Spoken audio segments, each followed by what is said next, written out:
He told her the loan was to build his dream bookstore, using her paid-off home, her only asset, as collateral.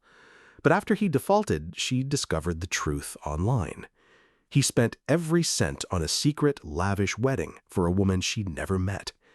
What he didn't know was the key person clause she buried in the loan documents, giving her total control if the funds were ever misused.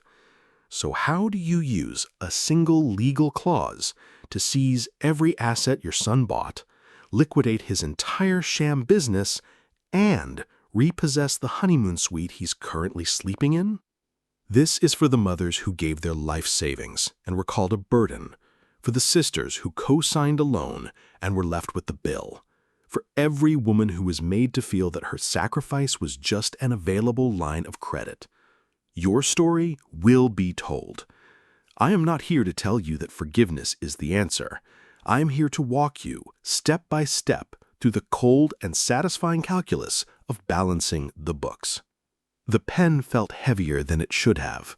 Eleanor Vance, at 68, had signed thousands of documents in her life. Permission slips, library cards, a mortgage she paid off a decade early through sheer force of will. But this one was different. Across the polished mahogany desk of the bank manager, her son, Daniel, beamed at her, his smile a perfect replica of the one his father used to have. The loan agreement sat between them, a dense forest of legal jargon. But Eleanor only saw one thing: her home, the modest brick sanctuary she had poured her life into, now listed as collateral. "It's the last piece of the puzzle, Mom," Daniel said, his voice brimming with entrepreneurial passion. "With this capital, the Gilded Page won't just be a bookstore, it'll be a community hub." She looked at the warmth in his eyes, the same eyes that had looked up at her after every scraped knee and broken heart, and she pushed aside the flicker of doubt. This wasn't just a loan. It was the ultimate act of maternal trust. She uncapped the pen. "I know you'll make me proud," she whispered, and signed her sanctuary away. The first cut came a month later, a polite but firm letter from the bank, a missed payment. When she called Daniel, he laughed it off. "Just a clerical error, Mom. I'm switching accounts. You know how slow banks can be." He sounded so confident, so dismissive of her worry that she almost believed him. The second cut was sharper. She saw a photo on his new girlfriend's social media, a woman named Tiffany whom Eleanor had never met. They were in Napa, raising champagne glasses on a sun-drenched balcony with the caption reading, "Celebrating our first big win, #PowerCouple." When Eleanor cautiously asked about it, Daniel was curt. "It was a necessary business expense, Mom. We were courting an investor. You wouldn't understand the optics." The third cut went deeper. She was at his apartment to drop off his favorite homemade lasagna, a peace offering after his recent irritability. She used the spare key he'd given her, wanting to surprise him, but the surprise was hers. She heard voices from the living room, Daniel and Tiffany, their tones low and conspiratorial. "She has no idea," Tiffany said, her voice laced with mockery. "She honestly thinks you're buying dusty old books instead of my engagement ring." Eleanor froze, her hand hovering over the doorknob, the lasagna growing cold in its dish. "She's from a different generation," Daniel replied, and the casual cruelty in his voice was a physical blow. "She didn't get how business works today. The loan was just seed money for our real future. By the time the bank finally forecloses on that sad little house, we'll be sipping cocktails in Bali." Eleanor backed away from the door, silent. She placed the lasagna on the welcome mat, turned, and walked away. The gilded cage she had lovingly built for her son was in fact a trap, and she was the one caught inside. That evening, another registered letter arrived from the bank. The second payment had been missed. It was no longer a suggestion, it was a formal notice of default. It stated that if the full amount was not rectified within 30 days, foreclosure proceedings on her home would begin. Eleanor stared at the bold, threatening letters, her sanctuary violated, her trust desecrated. Daniel didn't even call to warn her. It was then that the years of quiet sacrifice, of putting his needs before her own, finally curdled into something cold and hard. She walked to her small home office, the scent of lasagna still clinging to her coat, and knelt before a dusty filing cabinet. From the very back, she pulled a thin, forgotten folder. Inside was a single document, a copy of the loan agreement she had signed. Tucked within its pages was the clause she had insisted on, a strange, almost paranoid provision the young bank manager had questioned, but ultimately included: the key person clause. It was time to make her withdrawal from an account Daniel didn't even know existed. The account of consequences. Her house no longer felt like a sanctuary. Every corner, every shadow held the echo of her son's betrayal. The scent of her own lavender potpourri seemed foreign, an unwelcome perfume and a crime scene. So Eleanor retreated to the one place where order had always reigned, where facts were cataloged and truth was filed away in its proper place. The local public library, where she had worked for 43 years. She sat in a quiet carrel in the research section, the hushed whispers and the scent of aging paper, a balm to her fractured nerves. Across from her sat Clara, a fellow librarian, retired 5 years now, whose friendship was as sturdy and reliable as the library's card catalog. Clara's sharp, intelligent eyes scanned the loan document Eleanor had spread across the table. He used the house as collateral for a wedding! Clara's voice was a low hiss of disbelief, cutting through the library's quiet reverence. He told you it was for a bookstore? Eleanor simply nodded, the shame still a raw, open wound. Clara pointed a finger that had shushed generations of noisy teenagers, at a specific paragraph. And this?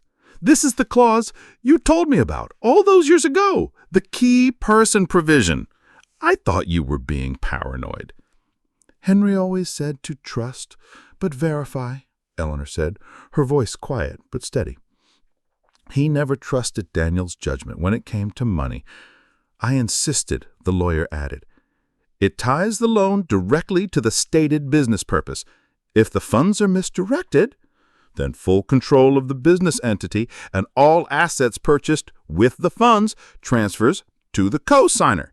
Clara finished, reading the text out loud. A slow, dangerous smile spread across her face. Eleanor Vance, you are not a victim. You're a saboteur. For the first time in days, Eleanor felt a flicker of her own self. I just wanted to protect the bank's investment, she said, a hint of irony in her tone. Of course you did. And in the process, you built a financial guillotine. The two women sat in silence for a moment, the weight of the document settling between them. So what's the next move? Clara asked, her voice dropping to a conspiratorial whisper. Do we call him? Confront him with it? Eleanor shook her head. An emotional confrontation is what he expects. It would give him an opportunity to gaslight, to apologize, to manipulate. She folded the document with precise, steady hands. This isn't about emotion anymore, Clara. This is a procedural matter. Eleanor didn't go home. She went to the small, unassuming office of her lawyer, a man in his late 70s, who'd handled her will, her husband's estate, and the very loan document that now lay on his desk. He read the clause, then reread it, a slow look of admiration dawning on his face. This is an exceptionally well-drafted piece of financial protection, Eleanor. He peered over his bifocals. I had forgotten how insistent you were about it. I want to execute it, Eleanor stated simply. The lawyer raised his eyebrows. The consequences will be immediate and significant for your son.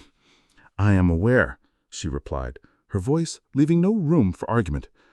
The funds were misused. The contract was breached. I want to protect the bank's investment. He nodded, reaching for the phone. I'll make the necessary calls to the bank and his associated vendors immediately. He'll likely find out within an hour when his accounts are frozen. Eleanor walked out of the lawyer's office into the afternoon sun, and her phone remained silent in her purse. There was no rage, no satisfaction, just the quiet, cold hum of a machine set in motion. She had pulled a lever. Now all she had to do was wait for the gears to turn. She returned to her empty house, so the silence no longer feeling like a violation, but like a canvas. She made a pot of tea, sat at her kitchen table, and for the first time in what felt like a lifetime, she thought about her own future, a future not defined by her role as a mother, but by her own choices. It was then that her phone buzzed, a sharp, angry vibration against the quiet wood of the table. She picked it up, a single text message from Daniel. The first domino had fallen. "Mom, what's happening? The wedding planner just called. All our accounts are frozen." She did not reply. Instead, she turned off her phone, the buzzing of a second more frantic text from Daniel dying in her hand. The silence that followed was absolute. She watered her hydrangeas, their heavy blue heads nodding in the evening light, and felt the quiet satisfaction of a well-executed move on a chessboard. Daniel and Tiffany, however, did not embrace the silence. Having lost control of the narrative financially, they immediately launched a war for it publicly. That night, Tiffany posted a black and white photo of her and Daniel, their faces a carefully curated mask of sorrowful confusion. The caption was a masterpiece of passive aggression. "Heartbroken" doesn't even begin to cover it. "We've been overwhelmed by a sudden and cruel family matter that threatens to destroy everything we've built. We've always believed in love and forgiveness, but we're learning that sometimes those you trust the most are capable of the deepest hurt. Asking for prayers as we navigate this unexpected darkness." The post was vague, artfully so, designed to elicit maximum sympathy with zero accountability. The next morning, Daniel escalated the campaign. He posted a photo of himself as a child, standing proudly beside his mother at a library book fair. "My mom has always been my hero, which is why it's so painful to see her struggling now. Sometimes, as our parents age, their decisions can become confusing and erratic. Her recent choice to financially cripple me and my fiancé right before our wedding is not the action of the mother I know and love. It's a cry for help. We're asking for compassion and understanding during this difficult time and hope to resolve this privately with the love and patience she deserves." It was a brilliant, vicious piece of manipulation, painting Eleanor not as a victim, but as a mentally declining elder whose cruelty was a symptom of her own fragility.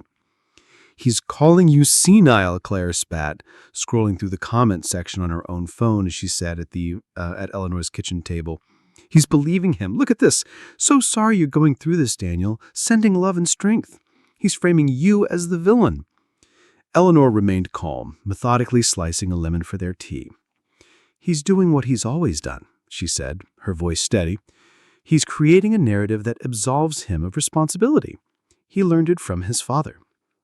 "Well, you have to respond," Clara insisted, slamming her phone down on the table. "You can't let him get away with this." "I'm not going to respond," Eleanor said quietly. "Not on their turf." She opened her laptop and began typing an email. The recipient was not a family member or a friend. It was Susan O'Connell, a veteran investigative reporter for the Denver Gazette, known for her tenacity and her particular disdain for the city's entitled elite. The email was short, factual, and devoid of emotion. "Ms. O'Connell, my son, Daniel Vance, recently secured a loan for a business venture called The Gilded Page. My home was the collateral. Attached is a copy of the loan agreement explicitly stating the fund's purpose. Also attached are screenshots from her fiancé's public social media, cataloging the actual expenditures for her upcoming wedding. As the co-signer with a key person clause, I thought this discrepancy might be of interest. Sincerely, Eleanor Vance."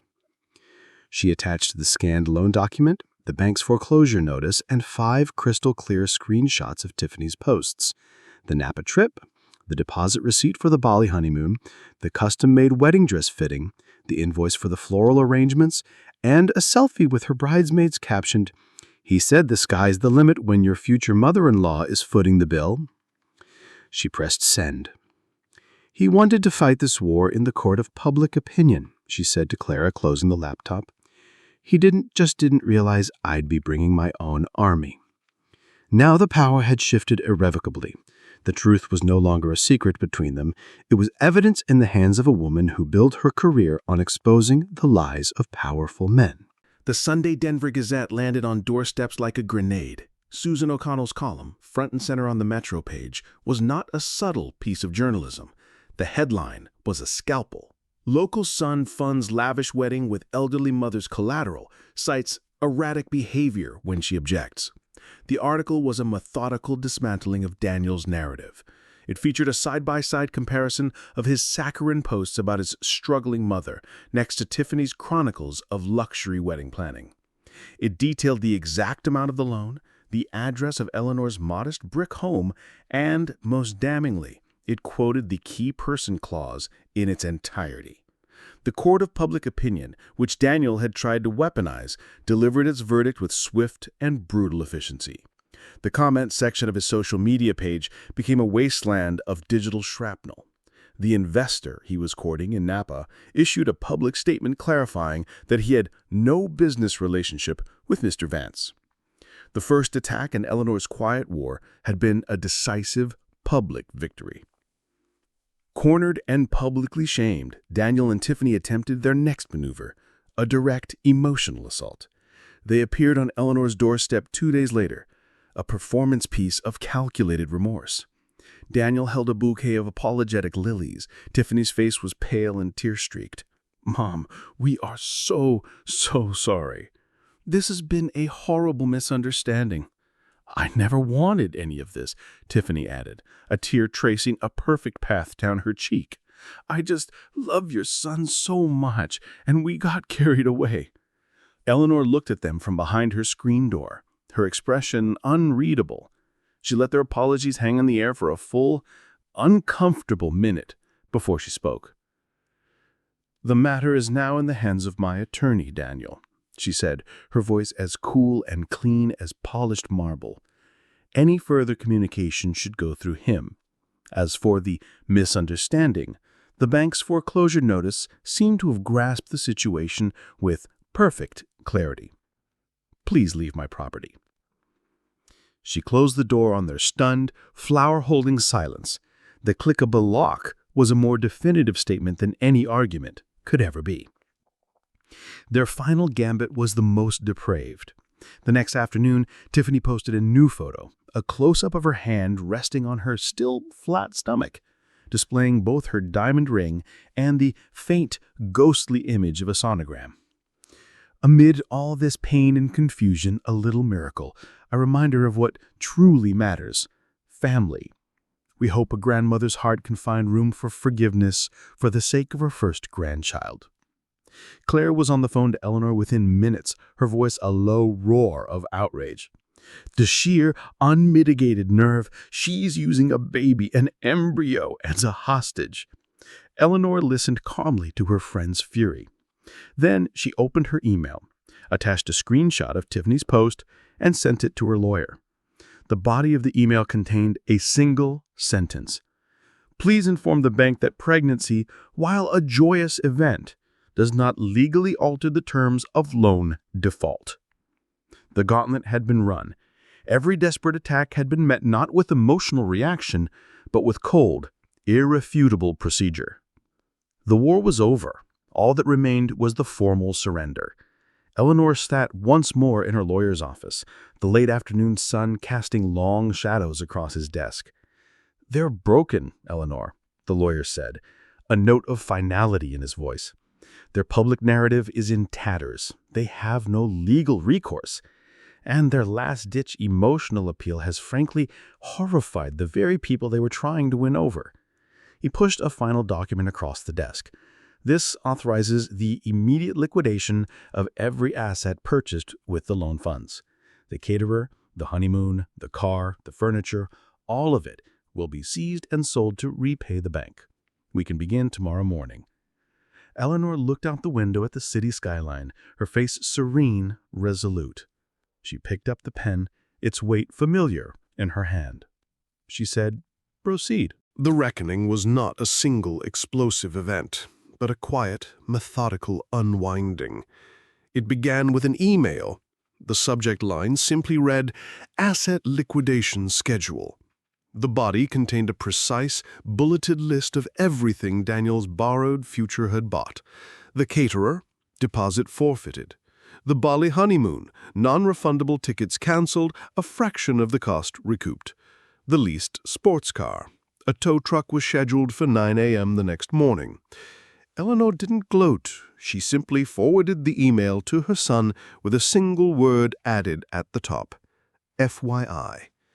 There was a quiet finality to the act, the cold, satisfying click of a ledger being closed. The collapse came in a flood of text messages. Daniel's first were a storm of disbelief and rage. "You can't do this. This is our life."